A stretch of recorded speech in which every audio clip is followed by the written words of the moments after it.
Bonjour, aujourd'hui on revient sur l'exposition organisée par la Solo il y a quelques semaines à Nantes. Je voulais vous montrer les panoramas qu'ils ont créés avec des orchidées, c'était superbe. Il y avait d'ailleurs les orchidées du Sénat qui étaient là avec des Paphiopedilum à gogo, c'était fabuleux. Et je veux aussi vous montrer mes achats. J'ai un petit peu craqué, spoiler alerte, mais ce sont des plantes incroyables que je voulais vous faire découvrir aussi, alors je vous montre tout ça. Un petit mot sur la Solo. La Solo, c'est la Société d'Orchidées Loire-Océan. Je ne sais pas si vous le saviez, mais en France, il y a de nombreuses associations spécialisées pour les orchidophiles, et la Solo en est une dans les Pays de la Loire. Donc comme je vous disais, ils ont organisé une exposition qui était Passion Orchidée, qui a eu lieu du 21 au 23 mars. Le thème de cette exposition, c'était les chercheurs d'orchidées.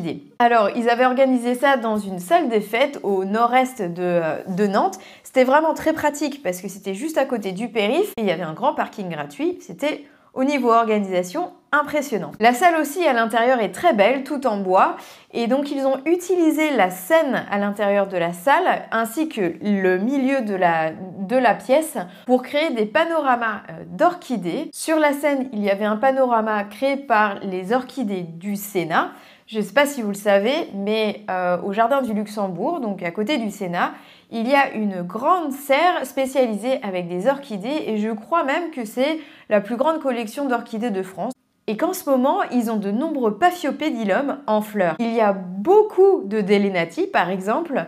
On a même vu un Micranthum, un Paphiopedilum que j'ai vraiment envie d'avoir parce qu'il est sublime. Et pour vous dire, il y avait un parfum qui se dégageait de cette scène qui était fabuleuse. Au centre de la pièce, il y avait aussi un panorama qui a été créé par la Solo avec le concours des producteurs d'orchidées qui étaient là. Ce panorama avait pour but de montrer l'historique de la découverte des orchidées. Il y avait de nombreuses informations très intéressantes qui étaient mises sur des panneaux explicatifs sur comment est-ce que l'Orchidmania a commencé, comment vivaient les chercheurs d'orchidées. Spoiler alerte, ils vivaient très mal parce qu'il fallait aller dans la jungle à la machette pour trouver les orchidées. Ils ont fait un joli travail de mise en scène avec les orchidées des producteurs. Il y avait des beaux Cattleya, il y avait des Encyclia africana énormissimes et surtout vraiment on a appris plein de choses hyper intéressantes sur l'histoire de la découverte des orchidées. Alors comme je l'ai mentionné, dans cette expo il y avait aussi des producteurs qui étaient là.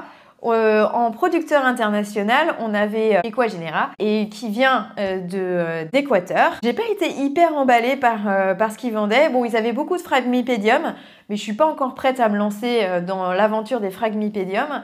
Et puis ils avaient aussi beaucoup de Cattleya et au niveau Cattleya, il n'y avait pas de choses qui m'intéressaient. Ils avaient beaucoup de ces Cattleya qui font les grosses fleurs. Moi, je suis pas hyper fan de celles-ci. Du coup, j'ai rien trouvé de très probant chez eux. Peut-être que j'aurais dû faire une commande à l'avance sur leur site pour avoir des choses plus intéressantes. Il y avait bien évidemment les orchidées de la Belle Étoile qui étaient là. Vu qu'ils sont de la région, ça paraît incontournable pour eux d'être là. On a vu aussi la cour des orchidées.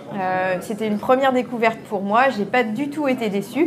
J'avais fait une commande que je vais vous montrer. L'orchidarium était là aussi, bien évidemment.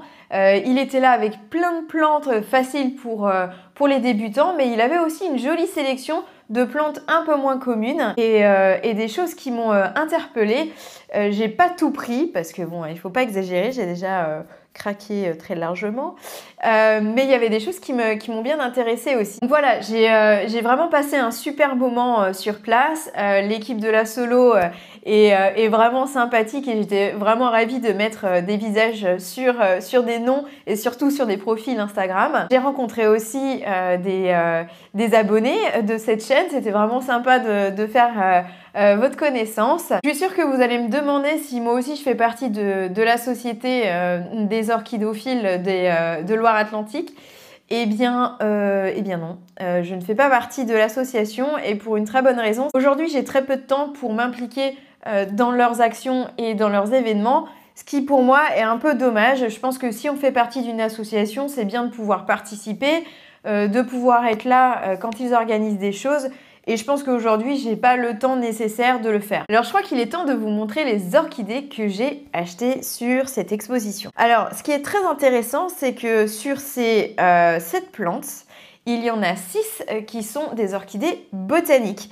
Aujourd'hui, j'ai vraiment choisi d'aller sur des plantes un petit peu moins connues. Je n'ai trouvé qu'un hybride qui m'intéressait vraiment, et c'est un hybride de la famille des Catasetum. Je vais vous montrer ça. Mais d'abord, on va commencer par les plantes de la Belle Étoile, puisque bien évidemment, ils sont dans la région, donc je viens leur rendre visite très souvent. Et il faut dire qu'ils ont aussi des plantes très intéressantes. On va commencer par celle-ci, qui est le Comparetia ignea. C'est une plante qui est originaire de Colombie et qui vit à des altitudes de 1400-1600 mètres. Et elle a vraiment la particularité d'avoir des feuilles qui réagissent très très bien à la lumière, et donc elle rosit très facilement.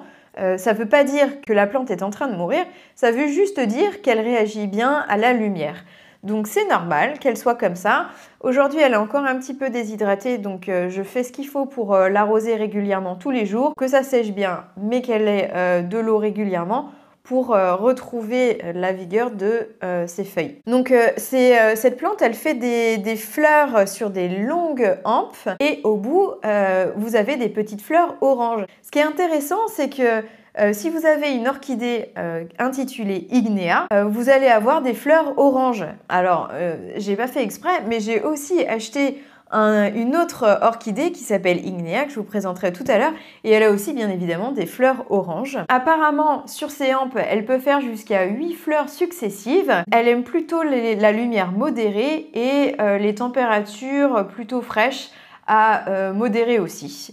Et elle fleurit à la fin de l'hiver. Donc je ne pense pas que cette année je vois ses fleurs, mais en tout cas on va lui faire une bonne culture toute l'année pour que l'année prochaine je découvre ces jolies petites fleurs oranges. La deuxième plante que j'ai achetée, c'est un Maxillaria, et c'est le Maxillaria Grandimentum. Alors lui, il est en format miniature, il ne grandira jamais plus que ça, et il est originaire du Pérou. Il pousse à une altitude de 1800 mètres, donc il est plutôt sur des températures fraîches à modérées aussi. Il fait des tiges florales à la base de ses bulbes.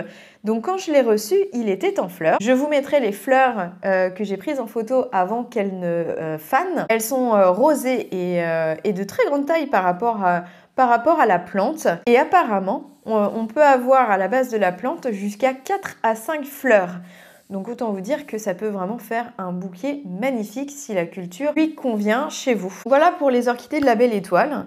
Je vais vous présenter du coup la plante de chez l'Orchidium, qui est aussi un Ignea, mais celui-ci c'est un Mormodes Ignea. Pour l'instant c'est un tout petit bébé qui est d'ailleurs en train de faire un nouveau bulbe, comme vous voyez. Donc il manque de substrat, donc je vais lui rajouter un peu de sphaigne à la base. Je vais en profiter aussi pour lui rajouter un peu d'osmocote pour qu'il ait toujours à manger pour son développement, et avec un peu de chance, créer un bulbe qui soit beaucoup plus grand que le précédent et qui lui permette peut-être de fleurir cet automne, on ne sait jamais. Donc cette espèce de Mormodes, donc c'est un botanique qui est originaire d'Amérique du Sud, donc on le trouve au Costa Rica, au Panama et en Colombie. Ça fait une très grosse plante et il pousse dans son habitat naturel sur des arbres qui sont morts et qui sont en plein soleil. Donc on peut dire que celui-ci, il va aimer la lumière et la chaleur sans aucun problème. On finit par la cour des orchidées.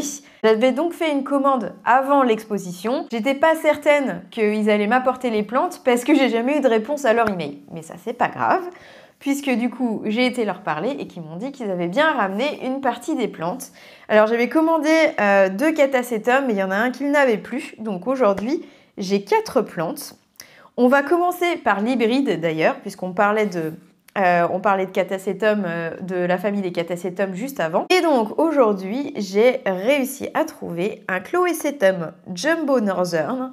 Donc comme vous pouvez imaginer avec le nom, c'est un hybride entre un Chloesia Rebecca Northern et un Catasetum Chunky Eye. Alors celui-ci, pourquoi est-ce que je l'ai pris? Tout simplement parce que les fleurs de cette plante ressemble énormément au Chloesia Rebecca Northern. Donc c'est toutes petites fleurs avec plein de petits poils hyper jolis, mais qu'il a la couleur de son parent Catasetum. Et donc du coup, on a des fleurs orangées avec des veinures qui ont l'air vraiment sympas.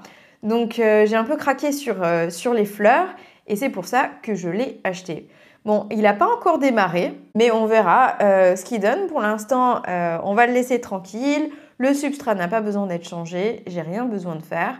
Donc on va juste le mettre avec ses petits copains à la lumière et attendre qu'il veuille bien se réveiller, quoi. Et donc comme je vous disais, après je n'ai acheté que des orchidées botaniques, dont une que je suis très contente d'avoir trouvée, et c'est le Bulbophyllum Bolsteri. Donc le Bulbophyllum Bolsteri, c'est un bulbophyllum miniature qui vient des Philippines. Donc ce Bulbophyllum Bolsteri, comme vous voyez, eh bien, il tient plus dans son pot.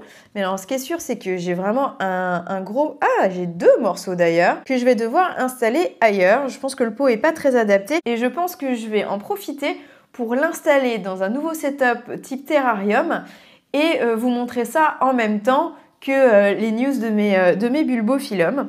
En tout cas, cette petite miniature, eh bien, il a un rhizome et il s'étend beaucoup. Hein, il court beaucoup apparemment. Et il fleurit plutôt de juin à novembre. Donc on va l'installer et avec un peu de chance, il se plaira dans son nouveau setup et nous proposera des fleurs pendant sa saison. Et il n'a pas besoin de beaucoup de lumière. Donc ça, c'est une bonne nouvelle aussi parce que ça veut dire que je pourrais le mettre dans un endroit où j'ai pas nécessairement de lumière supplémentaire. En tout cas, ce qui me plaît chez lui, c'est vraiment ces fleurs qui sont vraiment énormes par rapport à la taille de ses bulbes. Donc, on continue avec un autre maxillaria, miniature aussi, qui est le Maxillaria minuta. Alors, le Maxillaria minuta, il vient du sud-est du Brésil. Il pousse à entre 700 et 750 mètres d'altitude. Donc, c'est une miniature qui aime aussi bien la chaleur que des températures un petit peu plus modérées et qui fleurit en été. Il faut un arrosage régulier apparemment, mais il faut le laisser sécher entre les 2 arrosages. Voilà, donc plutôt une culture facile, je pense, pour moi, et une plante vraiment très sympa qui ressemble un peu à une succulente. Vous en pensez quoi? En tout cas, moi je le trouve vraiment super mignonne et ses fleurs aussi sont très jolies. Et pour terminer, j'ai acheté aussi un Paphiopedilum. Donc c'est un Paphiopedilum gigantifolium, donc aussi une espèce botanique. Le producteur n'était pas super emballé à l'idée de me le vendre parce que il a une couleur qui est un peu pâle pour ce qu'il devait être. Mais j'aime les challenges, donc je vais m'en occuper comme il faut, lui donner pas mal d'eau comme il aime, lui donner pas mal d'engrais comme il aime, et puis on va essayer de faire pousser ce Paphiopedilum qui, à mon avis, a quelques années devant lui avant de pouvoir faire des fleurs, parce que comme son nom l'indique, il a des très grandes feuilles, donc je pense qu'il va falloir au moins 3 ou 4 ans avant qu'il arrive à maturité. En tout cas, c'est une découverte botanique relativement récente parce qu'on l'a découvert en 1997 sur les îles Célèbes en Indonésie, à l'est de Bornéo. Il pousse entre 700 et 1000 mètres d'altitude et est toujours à côté d'un cours d'eau. Apparemment, il fleurit au printemps et au début de l'été. Vraiment, très hâte de découvrir cette floraison. On sait qu'il va falloir quelques années. Il faut savoir attendre pour découvrir des floraisons qui valent la peine. Alors aujourd'hui, je vous ai donné plein d'informations. Et pourquoi? Parce qu'il existe un site internet qui est vraiment très utile et qui s'appelle orchidspecies.com. Donc c'est un site qui est en anglais, mais c'est une mine d'or si vous cherchez des informations sur des orchidées botaniques. Donc je vous conseille d'aller les voir. Il y a toujours des photos des fleurs, il y a toujours l'indication de où est-ce que les informations ont été trouvées, quand est-ce que la plante a été découverte aussi et par qui. Donc je vous conseille d'aller regarder ce site-là si vous voulez des informations sur votre plante. Je trouve ça vraiment super sympa. Donc voilà pour aujourd'hui. Une exposition encore une fois qui vraiment valait le coup. Je suis ravie qu'ils aient pu reconduire l'expérience parce que ça faisait quelques années qu'ils n'avaient pas organisé d'exposition à Nantes. Donc ça, c'est une très bonne nouvelle. On espère que l'année prochaine, elle sera là encore une fois. Et puis, écoutez, je vous dis à très bientôt pour de nouvelles aventures. La prochaine fois, on va parler de Bulbophyllum. Donc on va regarder tout ça de près et j'espère que ça vous plaira.